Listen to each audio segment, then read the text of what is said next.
નમસ્તે વિદ્યાર્થી મિત્રો, આજે આપણે થ્રી ફેઝ ટ્રાન્સફોર્મરના એક્ઝામ્પલનો સેકન્ડ પાર્ટ જોવાના છે અને એમાં આપણે બે એક્ઝામ્પલની પ્રેક્ટિસ કરીશું. તો આપણે લાસ્ટ ટાઈમ પહેલા પાર્ટની અંદર પણ બે એક્ઝામ્પલ કર્યા હતા, આજે પણ બે એક્ઝામ્પલ કરીશું જેથી ચાર એક્ઝામ્પલ સાથે તમે ક્લિયરલી વસ્તુઓને સમજી શકો.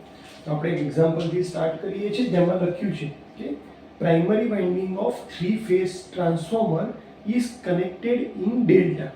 તો આપણને એક્ઝામ્પલની અંદર જે ડેટા આપ્યો છે એમાં કીધું છે કે ભાઈ પ્રાઇમરી વાઇન્ડિંગ શેમાં કનેક્ટેડ છે? ડેલ્ટામાં, અને secondary winding is connected in star. તો તમારી જે થ્રી ફેઝ ટ્રાન્સફોર્મરની સેકન્ડરી વાઇન્ડિંગ છે એ કનેક્ટેડ છે સ્ટારની અંદર. એટલે આપણી પાસે કયું ટ્રાન્સફોર્મર છે? તો કે ડેલ્ટા સ્ટાર ટ્રાન્સફોર્મર છે, થ્રી ફેઝ ટ્રાન્સફોર્મર છે. લાઇન વોલ્ટેજ રેશિયો, આપણને જે હંમેશા વોલ્ટેજ રેશિયો આપતા હોય છે એ લાઇન વોલ્ટેજ રેશિયો છે, એટલે કે VL1 અપોન VL2. આ રેશિયો કેટલો આપ્યો છે? 3300 ડિવાઇડેડ બાય 440 વોલ્ટ્સ.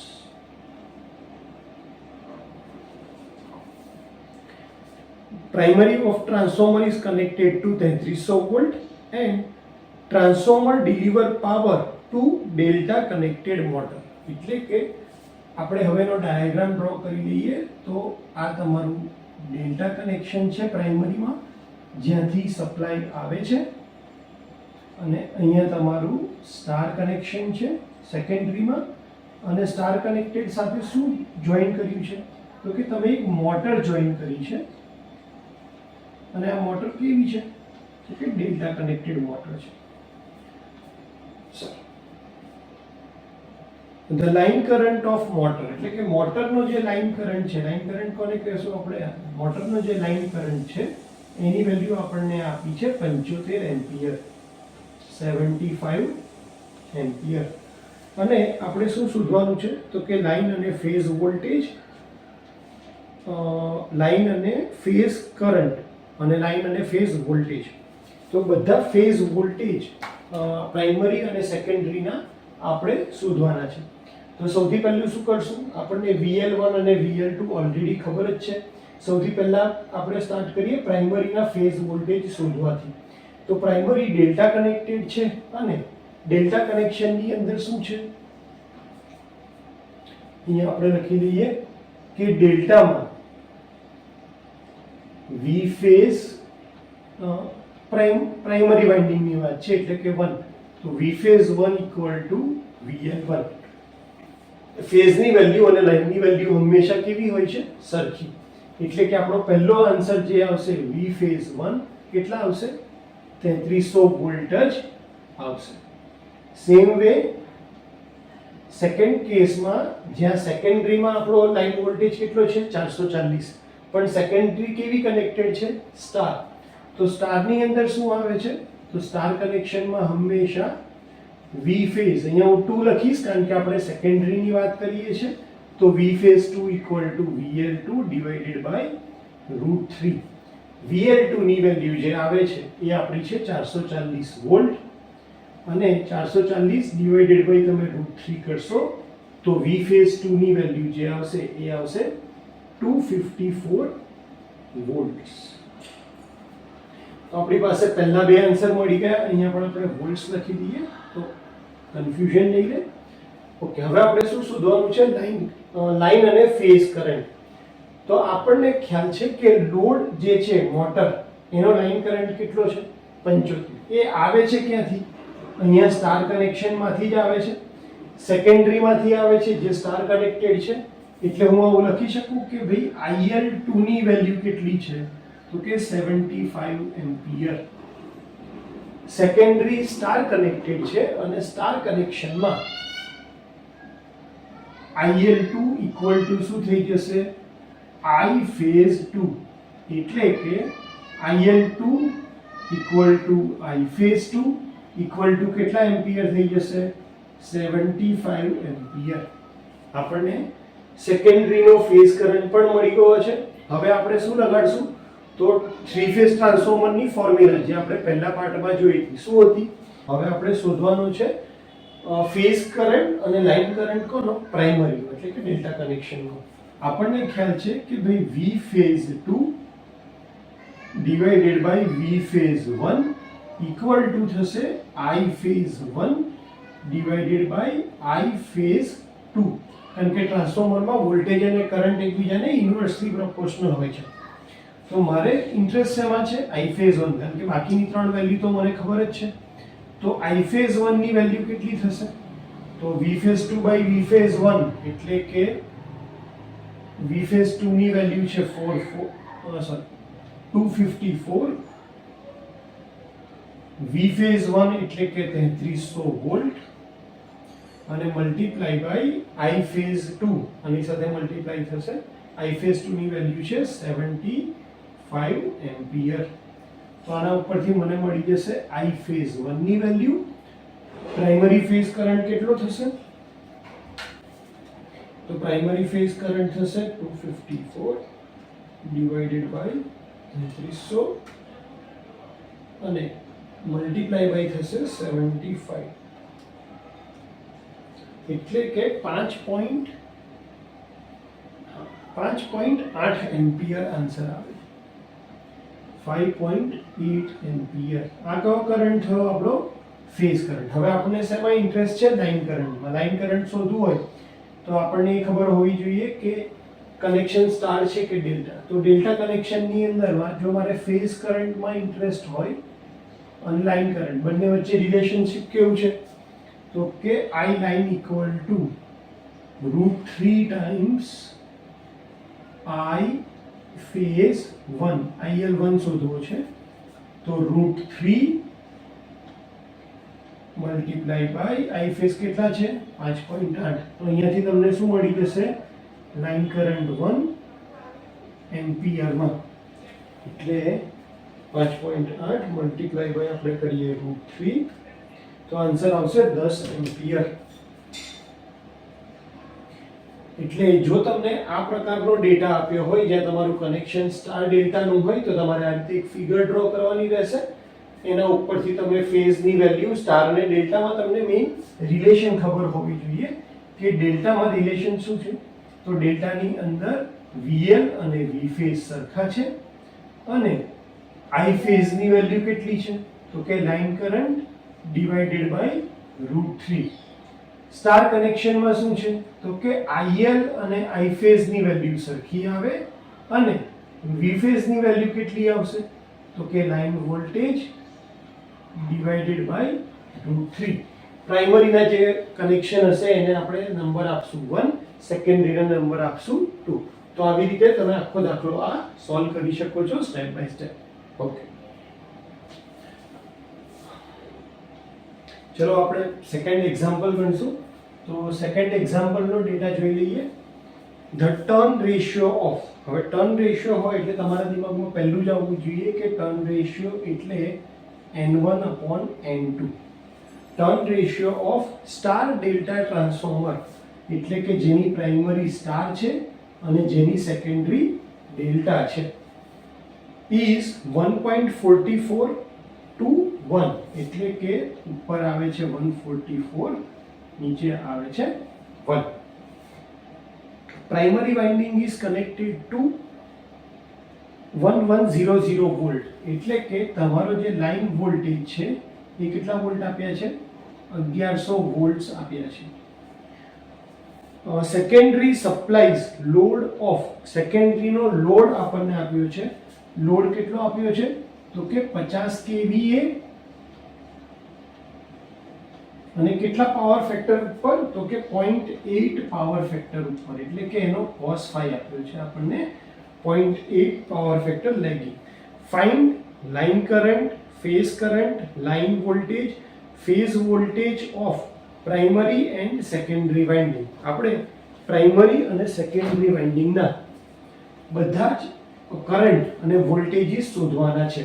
સૌથી પહેલા તો ડાયાગ્રામ બનાવી દઈએ કે ભાઈ સ્ટાર ડેલ્ટા છે એટલે અહીંયા આવશે સ્ટાર. આ થશે તમારો સપ્લાય અને સપ્લાય કેટલા છે? લાઇન વોલ્ટેજ તો કે 1100 વોલ્ટ. સેકન્ડરી છે તમારી ડેલ્ટા કનેક્ટેડ અને ડેલ્ટા સાથે જે લોડ કનેક્ટ કરવામાં આવ્યો છે એ લોડ છે 50 kVA નો અને એનો પાવર ફેક્ટર છે એટલે કે cos phi છે 0.8. આના માટે આપણે શું શોધવાનું છે તો કે VL1 V phase 1 IL1 I phase 1 V phase 2 VL2 IL2 અને I phase 2 આટલી વસ્તુઓ આપણે શોધવાની છે.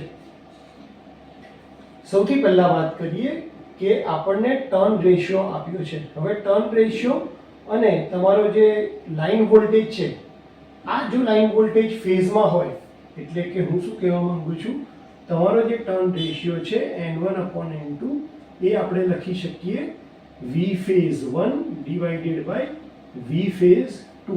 એટલે આપણી પાસે આ એક વેલ્યુ છે N1/N2 ની. જો આપણને VL ઉપરથી આપણે V phase 1 શોધી લઈએ તો આપણને V phase 2 મળી જશે અને V phase 2 ઉપરથી આપણે લાઈન વોલ્ટેજ શોધી શકીએ. એટલે પહેલું કામ કરીશું આપણે V phase 1 શોધવાનું. તો આપણને ખ્યાલ છે કે કનેક્શન કયું છે, સ્ટાર કનેક્શન, અને star કનેક્શનમાં V phase 1 equal to થાય V line 1 divided by √3 એટલે કે 1100 વોલ્ટ divided by √3 એટલે V phase 1 ની વેલ્યુ આવશે V phase 1 equal to હું લખી દઉં વોલ્ટ્સ કેટલા તો કે 1100 ભાગ્યા √3 1100 ભાગ્યા √3 635 વોલ્ટ આવે છે.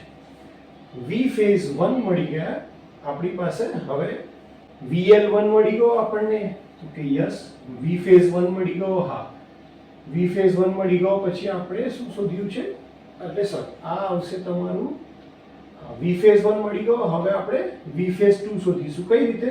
આ ફોર્મ્યુલામાં એની વેલ્યુ મૂકી દેશું એટલે કે N1/N2 શું છે 1.44. V phase 1 કેટલા આવ્યા 635.1 divided by V phase 2 એટલે તમને અહીંયાથી V phase 2 મળી જશે કેટલા તો કે 635.1 divided by 1.44 તો આ આવશે 441.0 એટલે કે 441 વોલ્ટ.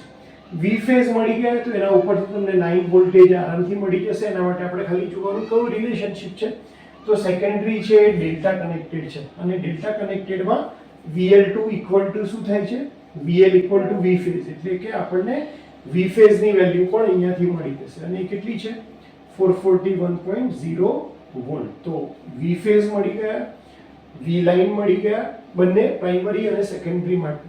હવે આપણે શોધવાનું છે કરંટ. તો કરંટ ક્યાં કનેક્ટેડ છે લોડ ઉપર.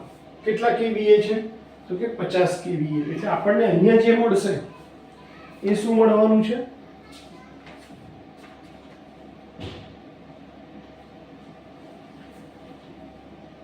આપણો લોડ ક્યાં કનેક્ટેડ છે તો કે સેકન્ડરી ઉપર. એટલે આપણને લોડ કેટલાનો છે 50 kVA નો.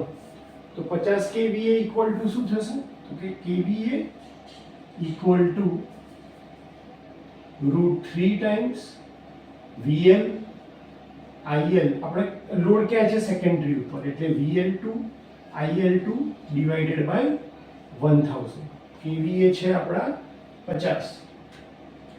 તો 50 ઇક્વલ ટુ √3 VL2 ની વેલ્યુ કેટલી છે આપણી પાસે VL2 ઇક્વલ ટુ 441. તો 441 અને IL2 આપણે શોધવાના છે divided by 1000.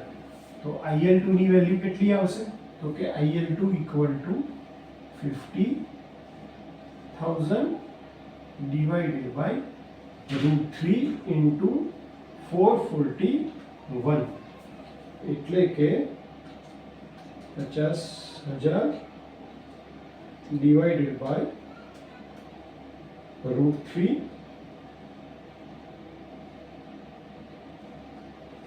multiply by 441. તો આન્સર આવે છે 65.5 એમ્પિયર. કઈ સાઈડનો છે આ લાઈન કરંટ આવશે IL2, તો એના ઉપરથી આપણને I phase 2 મળી જશે. તો કે I phase 2 equal to delta ની અંદર શું છે તો કે I phase 2 equal to IL2 divided by √3 એટલે કે 65.5 ડિવાઇડેડ બાય √3 એટલે કેટલા આવશે 37.8 એમ્પિયર. I phase 2 મળી ગયો, IL2 મળી ગયું, તો આપણે આ સેમ ફોર્મ્યુલાનો યુઝ કરી એટલે કે V phase 1 upon V phase 2 equal to I phase 2 divided by I phase 1. એટલે એના ઉપરથી આપણને I phase 1 મળી જશે. I phase 1 equal to શું થશે તો આમ ક્રોસ મલ્ટીપ્લિકેશન કરશું તો I phase 2 as it is એટલે કે 37.8 multiply by V phase 2 divided by V phase 1 કારણ કે આ મલ્ટીપ્લાય કરવાના છે આ બાજુ આવશે એટલે તો V phase 2 છે આપણા 441 અને V phase 1 છે આપણું 635.1 તો 37.8 multiplied by 441 divided by 635.1 એટલે આન્સર આવશે 26. શેનો આન્સર આવશે I phase 1 નો 26.2 એમ્પિયર. હવે આપણે શોધવાનું છે લાઈન કરંટ. તો સ્ટારની અંદર લાઈન અને ફેઝ સરખા હોય તો આપણો IL1 પણ કેટલો આવશે 26.2 એમ્પિયર. તો આવી રીતે આપણે બધા જ ફેઝ અને લાઈન વોલ્ટેજીસની વેલ્યુ શોધી શકીએ છીએ સ્ટાર અને ડેલ્ટા ઉપરથી. ખાલી તમારે આ એક્ઝામ્પલમાં એક નવું એ છે કે લોડ તમને આપ્યો છે અને લોડ આપ્યો હોય તો એના માટે તમે જે ફોર્મ્યુલા યુઝ કરશો એ કઈ હશે તો કે VL2 IL2 વાળી. જનરલી આપણને ટ્રાન્સફોર્મરનું રેટિંગ આપ્યું હોય છે એની જગ્યાએ આ વખતે આપણને ઊંધું કર્યું છે કે લોડનું રેટિંગ આપ્યું છે અને એના ઉપરથી આપણને બધી વસ્તુ શોધવાની કીધી છે. તો આ રીતે તમે આ એક્ઝામ્પલ ગણી શકશો. બંને એક્ઝામ્પલની જે રકમ છે એ હું ડિસ્ક્રિપ્શનની અંદર પોસ્ટ કરી દઈશ તો તમે એમાંથી જોઈને એક્ઝામ્પલ ફરીથી તમારી પ્રેક્ટિસમાં ગણી શકો છો. Thank you.